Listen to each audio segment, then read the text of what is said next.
Hey guys, Amit here. Hi. So I just wanted to add a little new message, in the front of an old video. So I've been a little bit AWOL from YouTube, creating any new content, and the reason for that is I've been very busy and sorting out some stuff. But I finally minimized some distractions and have a bit more time, and I really want to get some new content out to you guys. But before that, there was a question on one of my videos where someone was asking about the Environment Design Rocks, content for weeks 4 to 7 or 4 to 8, and there wasn't any, or at least not on my channel. And the reason for that is I had live streamed the last 4 weeks of EDRocks, at least which was basically a mini project. So students would do their own little project, their own a couple of environment designs in a particular setting. And I'd done it on my SciWork channel live, and SciWork went down, took all my videos with it, so no more videos. Except I, luckily managed to record locally at the time, and I completely forgot. So what follows is week 4, which is explaining the mini project and how to go about setting that up. You don't have to have done the Environment Design Rocks previous 3 weeks to get something out of it. It's kind of a long-winded talk. It's about half an hour, but it talks about setting up your project, doing mood boards, research, getting ideas, stuff like that. So it could be useful for any RD type of person, which I'm imagining, if you're watching this, that you are. I also want to say thank you so much to all the subscribers that have come on board, and it keeps ticking up, even though I haven't produced any content in over almost a year, maybe more. So thank you very much. Thanks for all your comments. It's been incredibly fulfilling to get your positive comments, even your negative ones or your constructive criticism. So keep those coming. I do want to create some more content for you guys, new and awesome content, and I have a bit more time so I can pull a finger out and get some of that done. But in order to do that, it would be really helpful if you guys like and subscribe to the channel, because I publish all the stuff for free. It's all for you guys, and you can help me out by subscribing, liking, and please share it as well. Share it with your art buddies, share it on social media or whatever if you like the content. Because any new people will help me. So yeah, keep an eye out for some new content, some new videos, tutorials coming out within the next weeks and months. And I must apologize for the quality of the next 20 or 30 minutes or so, because the stream was horrible. You should be able to hear everything, but it's a bit garbled. So just stick with it. Or don't. Just, go watch, I don't know, PewDiePie or something. Alright. Catch you guys soon. So, I'm going to start talking a little bit about the project that we're going to be doing for week 4 to, I guess, 8. So we're going to basically have you guys working on one, well, it depends on what you guys can actually come up with. You're all at different levels, so some of you will be able to bang out 2 pieces, maybe more. Some of you will struggle to do 1 because especially with me kicking your ass every time you come to me with stuff, I'm going to ask for changes. Yeah, I want to tailor this stuff for you, so let's just get into it. So the first thing that I want to talk about is ideation. So ideation is basically, we're doing all this, we're called designers. Well, I guess I try and call myself a designer. I think I'm more an illustrator, but anyway, and everything in design has to start with an idea. If you just wing it, then Yeah, sure, you might come up with something. It's a very creative thing to be able to just go for it, but I think the better designs actually come from having at least some uh, anchor to start with and start your concept on, because that's all we're doing is visualizing ideas. We're doing nothing else. So everything starts with an idea. And I was going to set a brief for everyone because I thought, you know, that might force you guys to, you know, do stuff that is like client work, and it's the stuff that you're going to be asked to do and be constrained. But I'm not going to do that unless you really, really want me to come up with something for you, because I think it's better that you work on something, especially for folio pieces, that you work on something that you are passionate about. It's a setting, a scene, a historical period, whatever that you are passionate about, that you are interested in, because that you're going to love exploring and researching, because then the work will just be better. If I try and force you into something, yeah, I mean, it's that's a good skill to start to develop for sure, because that's what you're going to have to do. But I think for this, let's just stick with something that you actually want to do. And I know coming up with ideas can be hard if you have no ideas, but just think a little bit about your own passions and what is it that you really want to show. What environment do you really want to explore? What makes you excited? So come up with a short backstory in your head. You already write it down. Actually, write it down.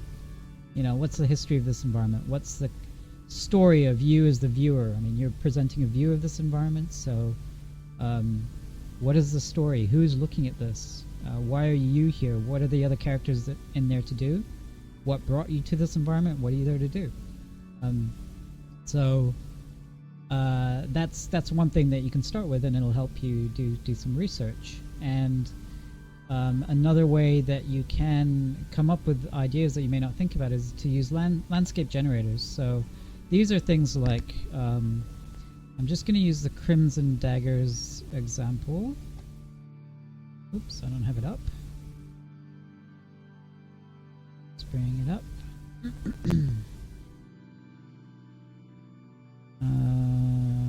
Which is here. It's a scene generator.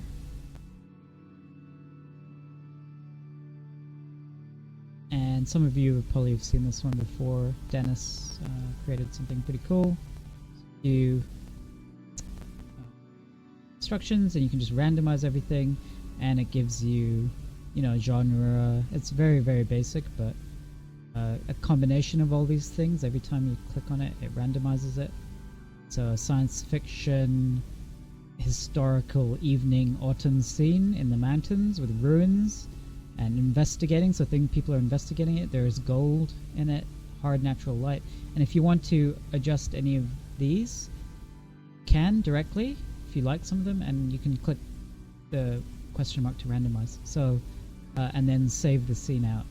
And you can use that to sort of generate ideas for some cool things. Random generators are great, lots of fun. So use those. Another thing that you can do that I really like doing, especially for studies, is you can go to things like MapCrunch. So mapcrunch.com.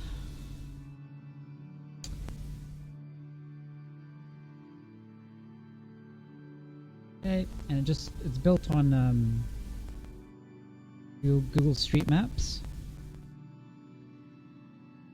Okay, and it just brings you to a random location on the planet. And wow, this is already cool. Loving it.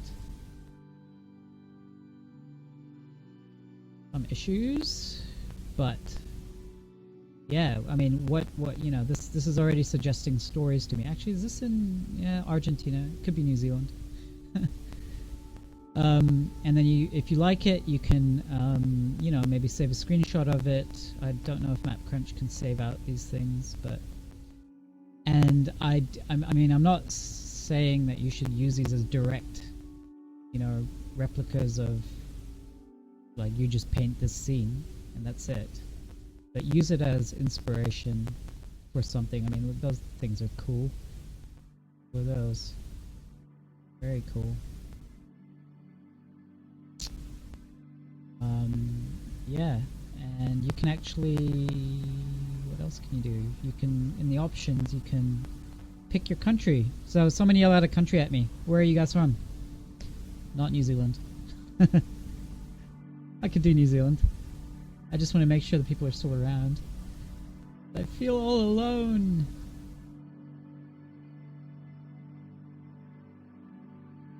Alright, here we go. Let's go with Ukraine, because that's such a lovely place.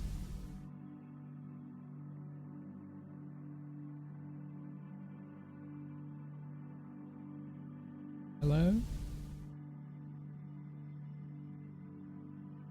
No? Okay.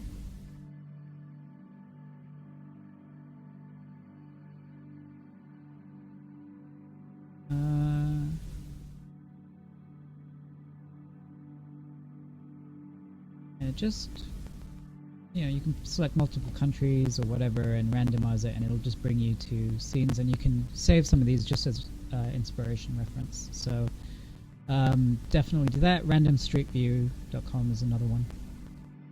Okay. Can someone type something in the chat box just so I know I'm still online? Seems like I am. But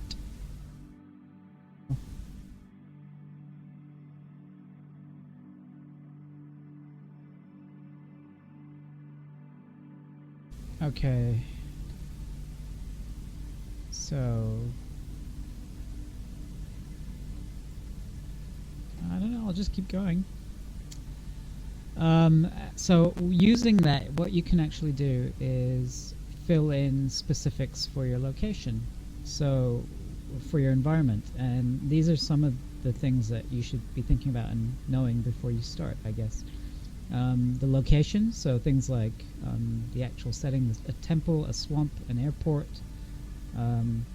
you know, something specific that you're gonna look at. Amusement park, you know, what a hospital, whatever. Doesn't have to be man-made, but something very specific. Time of day, midday, noon, night, you know, whatever. Whatever you like. Mood, somber, eerie, celebratory. Like, what do you want the what do you want the piece to look like? What's you know, basically this links to emotion and themes as well. So what kind of emotion do you want the viewer to experience? You know, fear. What kind of themes are in there? You know, there's death, there's decay, there's happier stuff as well, rebirth, rebellion, you know, that kind of stuff. Awe. So these are actually quite important to think about, because then we can design our shape language and all that stuff, you know, accordingly. So let me just, okay, whoops.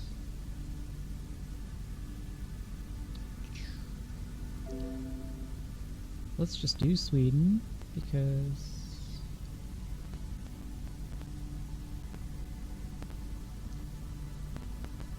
it's here somewhere. Perhaps under S?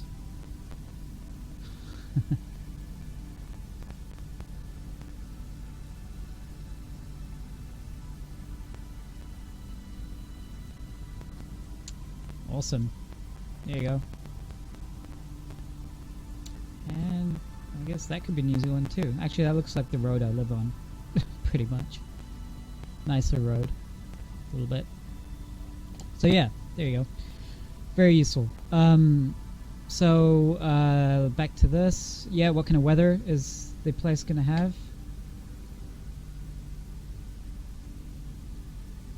Ah, we got some... Yeah, there is a lag in the stream. I'm actually going to stop the... I don't think I can affect that, because I'm going to stop the music. That's set by Cywork, I think. Like how much lag is in the stream. I think it was like 2 minutes or 5 minutes maybe.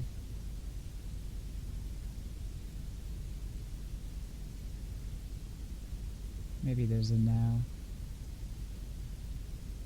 Yep. Okay, I'll just keep an eye on the chat and make sure I don't miss stuff.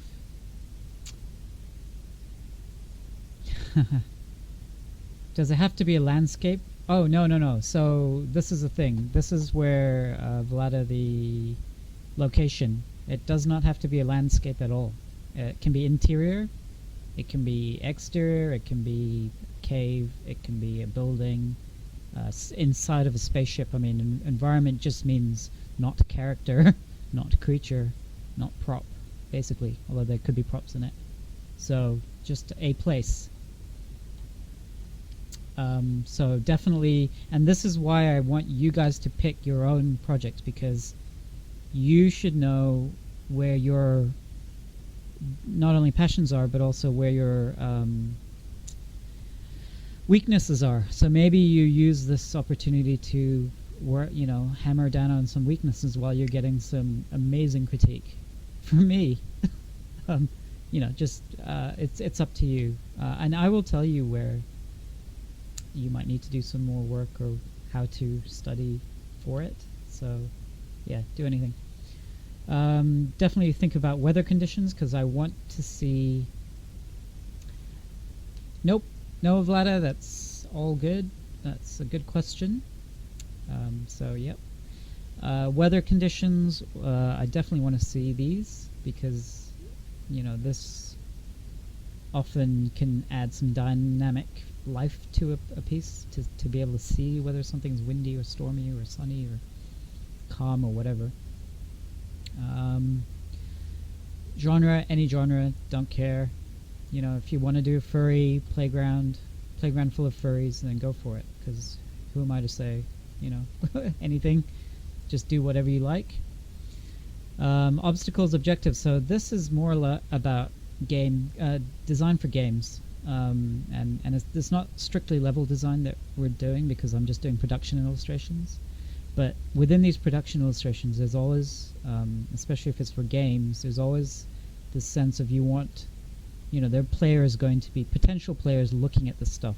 So you want to give them, they are immediately going to think about, oh, well, I'm going to go check out that castle, or I'm going to be in this valley, or I'm going to be walking through the swamp. That's their experience. So the concept, the people designing the game, developing the game, will take your concepts and apply those. So definitely think about an objective in your scene. It could be the focal point. It could be just pathways through things, so that the player or the viewer can actually imagine going through them. Obstacles, chasms and canyons, towers, whatever, lava fields, whatever it is, think about those specifically, and write them down. And focal points. So yeah, that's also about, well, if you know what kind of setting you're going to do.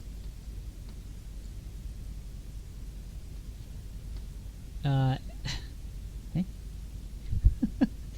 Okay, having a little spaz attack there with your keyboard. So what are the focal points? Yeah, so if you've got something specific, like if you're in an airport and you really want to create a focal point of the, tower or something, then, write that down, because then that's going to be something. And activities. So activities in the scene, this is, again, anything to do with any living things or automated things or things moving. What's happening? Are spaceships being loaded? Is shopping going on? Is there some sort of robotic automation? Even bigger things, is a rebellion in the scene. So how do you get across that sense of rebellion? So these are basically the things that I would think about. And anything else. If there's anything else that'll help you nail down something you want to show, then write those down. And don't stick to just one idea. Brainstorm this, do mind maps of this, go all out, and then start focusing on something that you like, and come out with one or two ideas, a few ideas that have potential.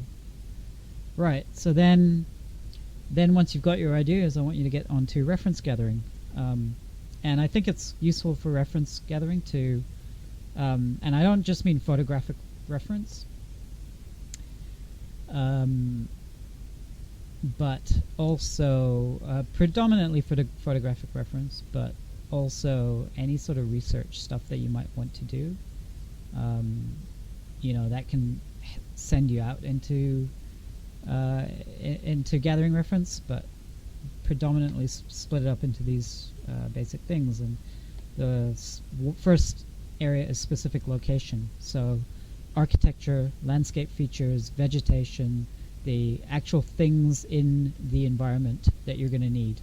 This doesn't necessarily mean lots of design intricacies, but whatever you need to craft the stuff in your location. The next thing will be lighting, mood, and palette reference. So, if you've got a couple of different types of moods and things that you want to look at, then go hunt those down. Look for lighting, look for mood, and look for color palettes. And these don't have to be obvious places. You can look for them anywhere, but bunch them up into that. And the next thing will be set design and props. So set design and props basically mean, okay, so you've got your general things. Maybe if we're in an airport, for example, we're going to need the seats that people sit on. We're going to need signage and things like that. So start to look at those. We don't have to nail it down all right at the beginning. A lot of the set design and props will actually come later on in the piece. So definitely think about it, and if you see some stuff along the way, then save it. But we can always add all that set design stuff as we go. And then the last thing is style reference. And style reference is basically, do you want it painterly? Is there a specific kind of style that you're going for? A specific type of art? This is like art direction. So what is there a general sort of shape language that you want to infer? Is there a potential period like Art Deco or whatever, Baroque, that you need some style reference for? And it may not be direct style reference, but also just what kind of shapes do they use? So I find it helpful to split reference gathering into those things depending on what I'm doing. And while you're at it, if you're also intending on photo bashing some of your stuff later, because you don't want to necessarily have to go looking for photo bashing, borrowing photos off the internet later. But if you're going to, it's better to take your own reference if you can, or find free texture packs if it's commercial work. But the best photos generally are those that are taken under ambient lighting. So no harsh direct lights. So photos taken on overcast days.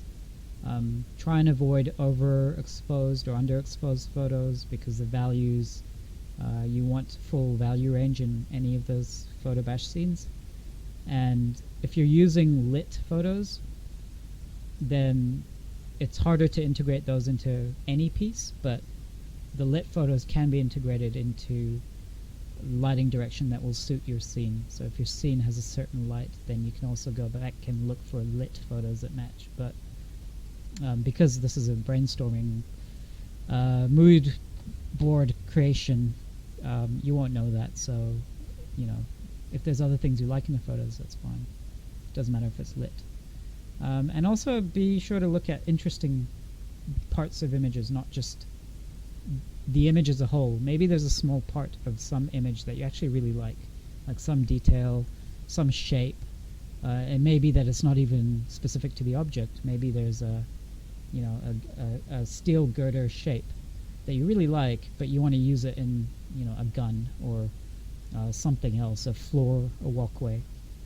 So it doesn't have to be specific, but the shapes are important. And then create your mood board. So I want you to have your idea, then go looking for reference. Don't go into reference hell where you're just spending 8, 10, 15 hours looking up reference and gathering 50,000 million images that span the entire art history of the world. No, just try and be specific, and be a little bit stingy with the references that you find. You know, be specific in your mind about where you might use it, because I think that'll help having to troll through tons of these things. So the mood board, well, you can just, you know, dump these. I use Pinterest a lot, so just because when I'm trolling through images, I find it easy to just pin it, and then I'll have everything on one board. The board is easy to share. So this is mostly for client stuff. I will often do Pinterest gathering exercise. Right, and some of the things, so these are just general ones, but let's go to, so this is something, and that is something.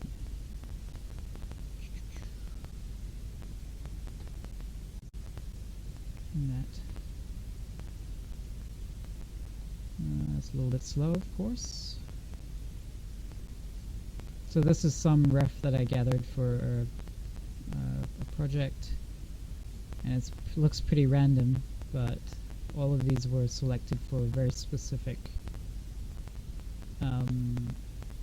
needs, and I could add little notes to these if I wanted, so that I remembered what it is. Some of these are mood and lighting, right? Some of these are design elements, architecture. Some of these are character. So I've just dumped everything in one for this particular piece, but because I was sharing it with the client at the time. So you can use Pinterest. The other thing that you can use is Pure Ref. And where is that? You can download it. It's a free tool.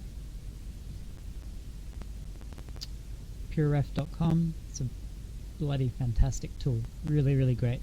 For free. I think you can donate, maybe? Maybe not. I think it's completely open source. I forget. But it kind of looks like this. That's what I love about it. It's so small.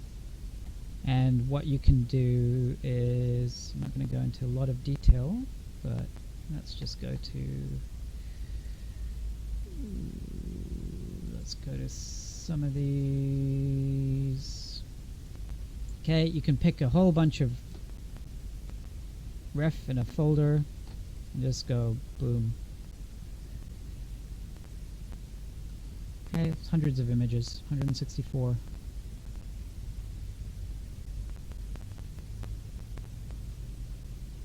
I probably shouldn't have done that. I mean, if you can imagine doing this in Photoshop and then arranging it yourself, it's like nightmare.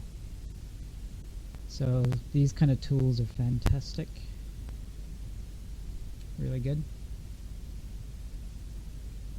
And the interface does require a little bit of getting used to, but then, see, even I can't remember. Let's look. Control W. Good lord, now I'm having trouble. And then there's a whole bunch of different ways you can actually quickly arrange these things. You can move them out, you can resize them, you can flip them, you can double click and zoom in on them. You can actually copy and paste them directly into your editing software, your painting software. So, and you can keep it always on top if you want. And I think the new version also has a transparent background, so you can actually have this right on top of your screen while you're painting to refer to. So fantastic program. Totally get it. Okay, and I mean, if you want, you can actually create your mood board, because I want you guys this week to think up an idea. Ask me, or if you don't have any ideas, then maybe I can set something or help you find one, but think up an idea, set all those location references, and find your mood and palettes and activities and all those things, get them all together, and then I want you to arrange them into a mood board that you're going to use to refer to develop the piece. And if you want to do multiple boards for a couple of different ideas, then totally do it. And then maybe I can help you pick from those.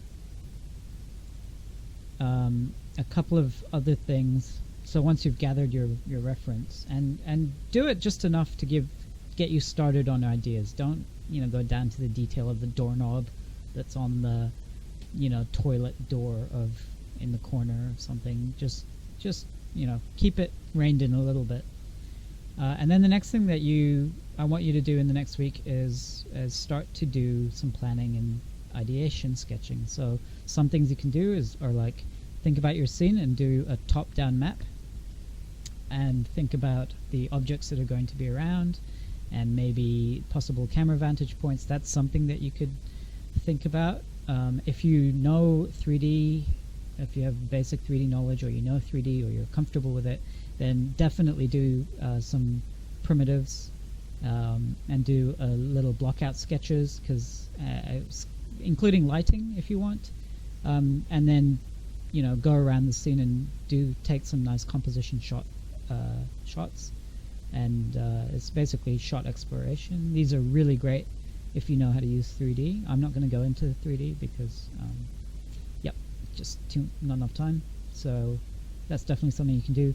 Honestly, for environment design work, while I don't use 3D a lot yet, I'm sensing that I'm going to have to do more and more of it, which I don't mind. I used to do 3D. I was a 3D animator for a while, but it's everyone tells me it's essential nowadays. It might be essential. I don't use it still. I prefer to paint, but it is essential, and I think everything is going that way. So if you want to do that, SketchUp is a good tool, free tool, quick and easy to learn, and Blender is also good. That's free. And I want you to do things like ideation notans, relatively rough value sketches. I don't want you to go crazy on them, but if you're going to do ideation thumbnails or notans, do lots of these. Pick your best ones, and then maybe develop those a little bit further into value sketches. If you are unsure which ones to do, maybe dump them in the forum, like your thumbnails or your options, and then I can help you take a few of them on into value sketches. But that's all going to be in this 1 week, so it's really tightening it all up.